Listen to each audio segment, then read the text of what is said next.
What up, though, y'all? Welcome back. Hopefully, y'all back tuned in for part two of my new series, My Tales from Southwest Detroit. And on this episode, I'm talking about how I got robbed not once, but twice in Southwest Detroit.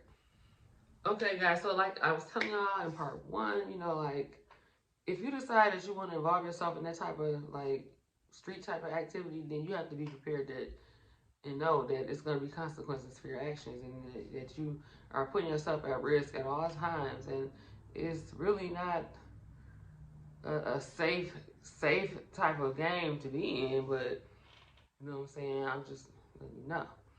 So when I was in that, you know what I'm saying, especially being a woman, knowing that, what I was doing, the money I was making, I already had been told by a couple people that certain people had, you know, had told them that they wanted to get down on me. So I already knew, you know what I'm saying, that that was something I was dealing with.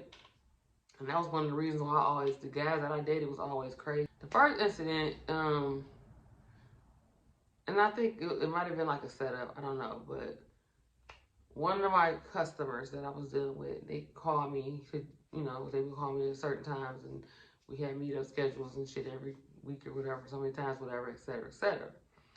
And they called and I went over there and somewhere they had been living maybe like 3 months, so it was like a new neighborhood over there, like off McGraw area. It's still like in Southwest, like borderline West Side, or whatever. Went over there, and normally when I would call them, they would like already be outside waiting on me. Like as soon as I pull up, they'd be out there. You know what I'm saying? If they weren't already out there, like as soon as I pull up, they would just be out there. But on this particular day, I kept calling and calling, and they weren't answering the phone, and that was weird because they knew I was on the way. I had just talked to them. So I got the car, went up to, to the door, knocked on the door, they didn't answer, went around to the side.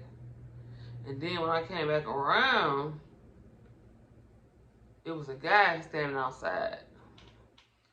I couldn't see his face. He had a ski mask on his face. He was a black guy. I could see that from his arms. And he had a fucking golf club, y'all. A big ass golf club like this, like trying to swing that bitch at me.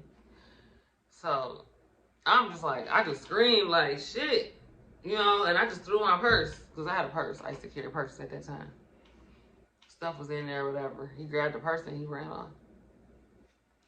I hopped in the truck. Luckily, I had left the keys in the truck and they were not in the purse because I would have been fucked. And then I hopped in the truck and drove off. And then the people who I came there to meet, I kept calling them. They still didn't answer the phone after that. So that made me feel like they was in on it because why y'all not answering? Y'all knew I was coming.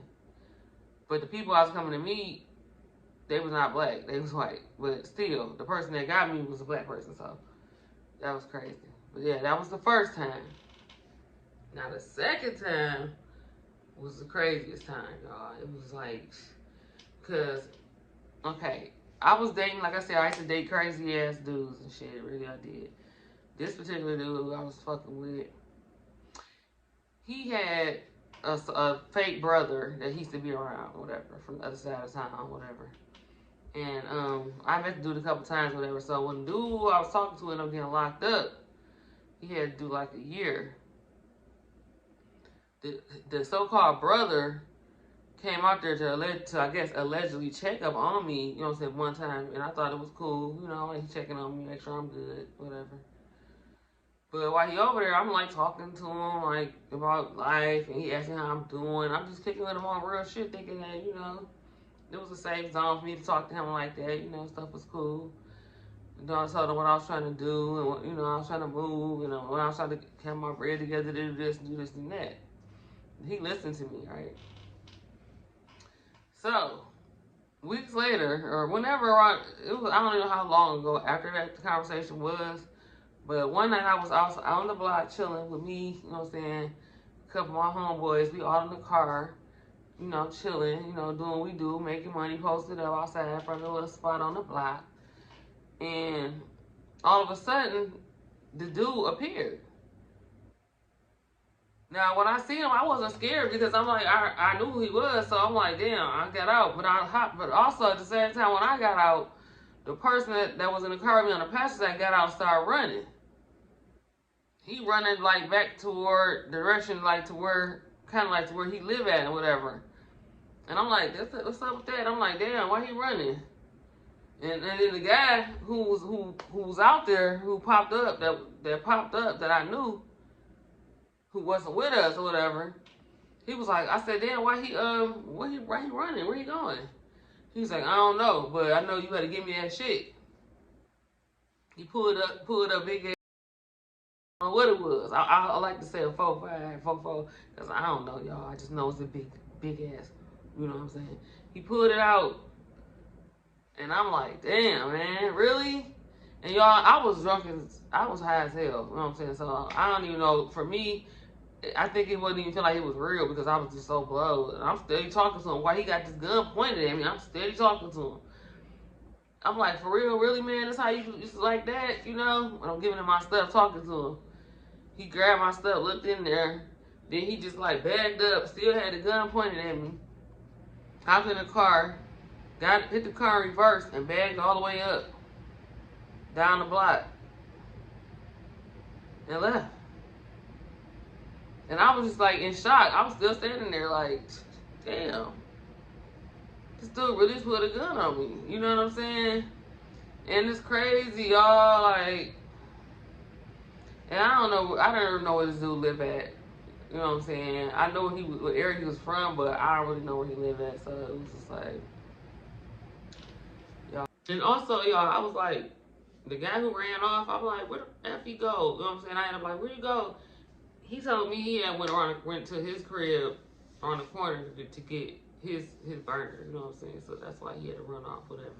Because he had actually just been got by the dude. The same guy had just got him like a week before that. But he had never told me. I didn't know nothing about it. He didn't say that to nobody about that.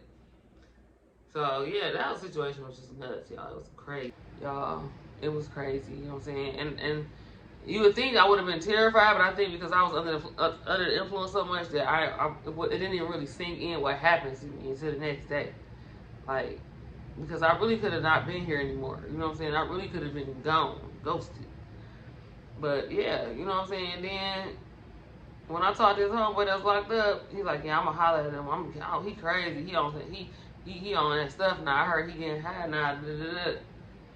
But yeah, y'all, it didn't even, you know, the whole thing was just scary and crazy.